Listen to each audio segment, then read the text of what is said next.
I'm Ryan O'Doud, and you're listening to Ryan's Audiobooks on the Issues Magazine YouTube channel. Today we continue with Section 9.3 of the Incarnation of Ahriman by Rudolph Steiner. We are on Lecture 2, Zurich, 27th of October, 1919. In addressing a wider audience today on the most important questions of our time, it makes a great difference whether one speaks from a knowledge of the deeper forces underlying world history and evolution, in other words, drawing on initiation science, or if one speaks without such knowledge. It's relatively easy to speak about modern issues if one relies upon the data of external knowledge, which are considered scientific, practical, and so on. It is, however, extraordinarily difficult to speak about such contemporary questions when one is familiar with the science of initiation, as we may call it, from which indeed everything is derived which we contemplate at such gatherings as ours today. Someone who draws on this initiation science to comment on contemporary problems knows that he is opposed not only by the casual subjective opinions of those to whom he speaks, but also that a great part of mankind today is already under the sway, in one way or another, of universal Ahrimanic forces, which are continually gaining in strength. To explain what I mean by this, however, I need to give you a kind of historical survey of a fairly long period of human history. From various observations made here, which you will also find in some of my lecture courses, you know that we place the beginning of our modern era in the middle of the 15th century. We've always called this period, of which we are really only at the beginning, the fifth post-Atlantean epoch. This succeeded the Greco-Latin epoch, which we reckon from the middle of the 8th century BC to the middle of the 15th century. And further back still, we have the Egyptian Chaldean epoch. I'm just summarizing this briefly to remind you where, in human evolution as a whole, we place the epoch in which we feel ourselves rooted as modern human beings. Now you know that at the close of the first third of the Greco-Latin epoch, the mystery of Golgotha took place. On previous occasions, from a great variety of perspectives, we have characterized the real effect of the mystery of Golgotha on human evolution, in fact, on the whole evolution of the earth. Today, into this broad historical survey, we will place various things concerning mankind that are connected with this mystery. With this in view, let us glance back into far earlier times, let us say to around the beginning of the 3rd millennium BC. You will be aware how little has come down to us in the form of external history about this early stage of human evolution. You will know, too, that such documents as we have relate to Asia, to the Orient. From many anthroposophical sources, you will know that the further back we go in mankind's evolution, the more we find a different constitution of the human soul, and something like an ancient original wisdom underlying the whole evolution of humanity. You also recall that certain traditions of ancient wisdom were preserved in close secret circles right into the 19th century. They have even been preserved into our own time, though not very faithfully for the most part. When people today discover one or another aspect of this original wisdom, they are astounded by the profound realities thus revealed. Yet, the studies we have been pursuing for many years have shown that this widespread wisdom of ancient times must always be contrasted with a very different view of life in the world possessed by the old Hebrew people. This was radically different in character.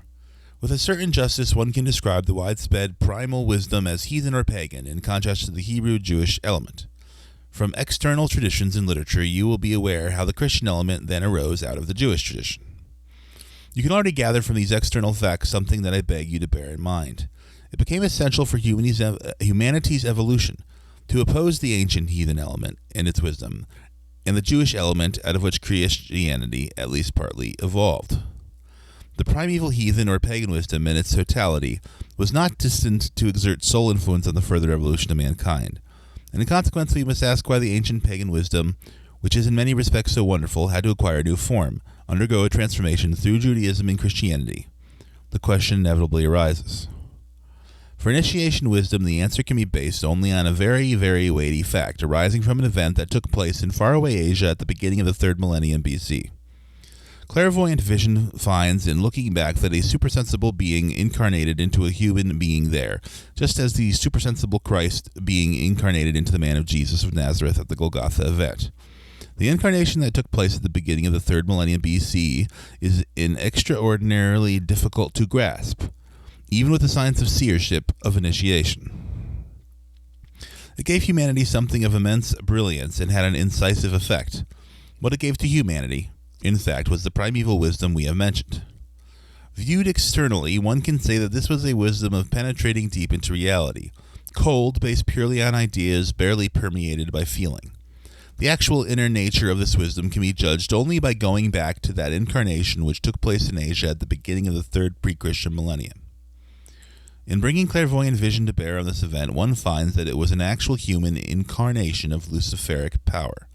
And this incarnation of Lucifer in humanity, which in a certain way occurred, gave rise to the widespread wisdom of ancient times during the 3rd post-Atlantean civilization.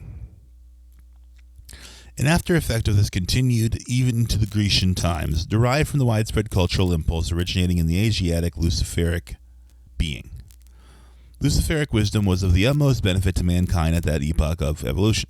Brilliant in a certain way, graduated according to the different peoples and races among which it spread. It was plainly recognizable throughout the whole of Asia, then in the Egyptian civilization, the Babylonian civilization, and even in the culture of Greece. All that was possible to the humanity of that time and thought in the realm of poetry and deeds was in a certain way determined through the entry of this Luciferic impulse into human civilization. It would, of course, be extraordinarily Philistine to say that because this was an incarnation of Lucifer, we should flee from it. Such Philistinism would also mean fleeing from the beauty and greatness that has come to mankind from this Luciferic stream. For the fruits of Greek culture with all their beauty proceeded, as stated already, from this stream of evolution. The whole of Gnostic thought existing at the time of the mystery of Golgotha, an impressive wisdom, shedding profound light on cosmic realities, this whole Gnostic knowledge was inspired by the impulse derived from Luciferic forces. One should not say, therefore, that Gnostic thought is false, but simply that it is permeated by Luciferic forces.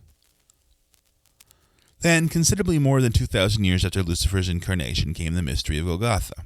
It may be said that those amongst whom the impulse of this mystery spread were still fully imbued in their thinking and feeling with what had come from the impulse of Lucifer. And now an entirely different impulse entered into the evolution of civilized humanity, which proceeded from the Christ. We've often spoken of what this Christ impulse signifies within civilized humanity. The Christ impulse, I will only touch on this today, was absorbed by hearts and minds with the qualities I have just characterized. One might say that it shone into all the best that came to mankind from Lucifer. In the first Christian centuries, people understood the Christ through what they had received from Lucifer. One must understand such things without prejudice, otherwise it is not really possible to understand the particular way in which the Christ impulse was received in the first centuries of our era. As the Luciferic impulse began to fade more and more, people were also increasingly unable to absorb the Christ impulse in the right way.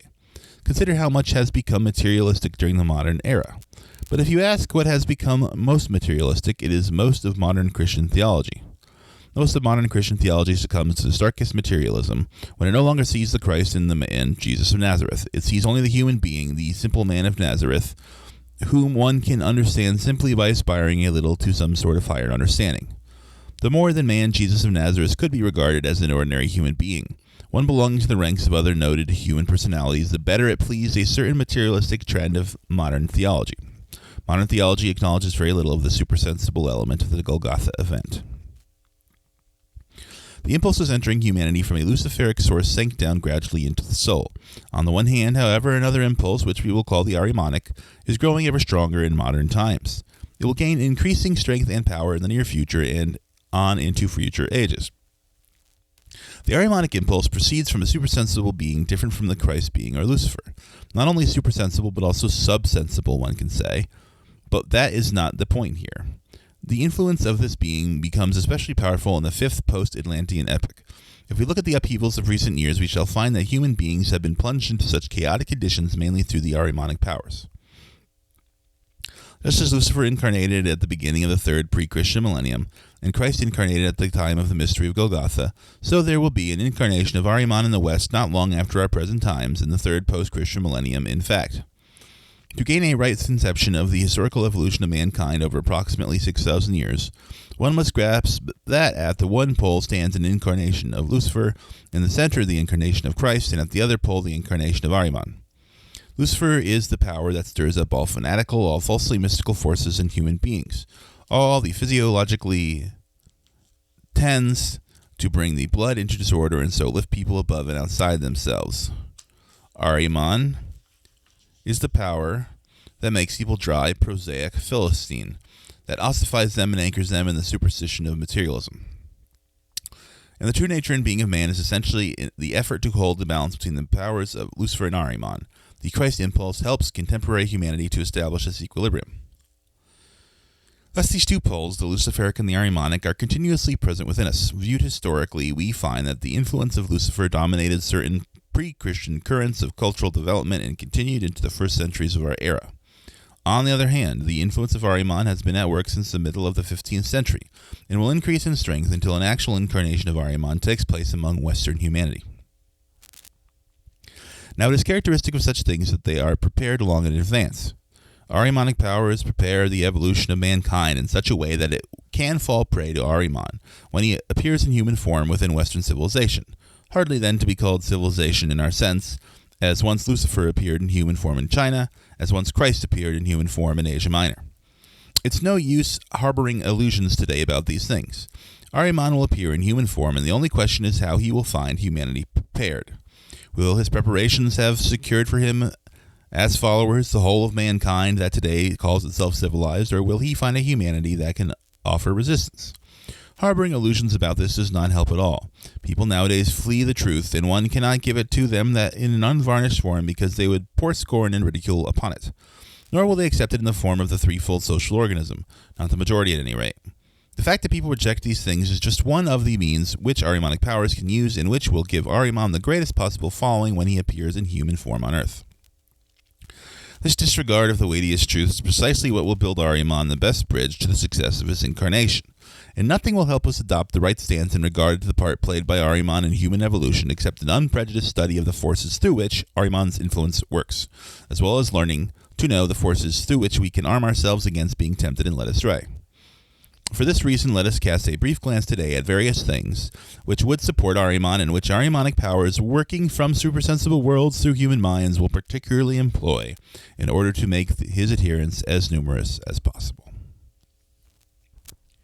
Thus concludes section 9.3 of The Incarnation of Ahriman by Rudolph Steiner. Next week we will pick up again in lecture 2 with section 9.4. I will see you then. Olam.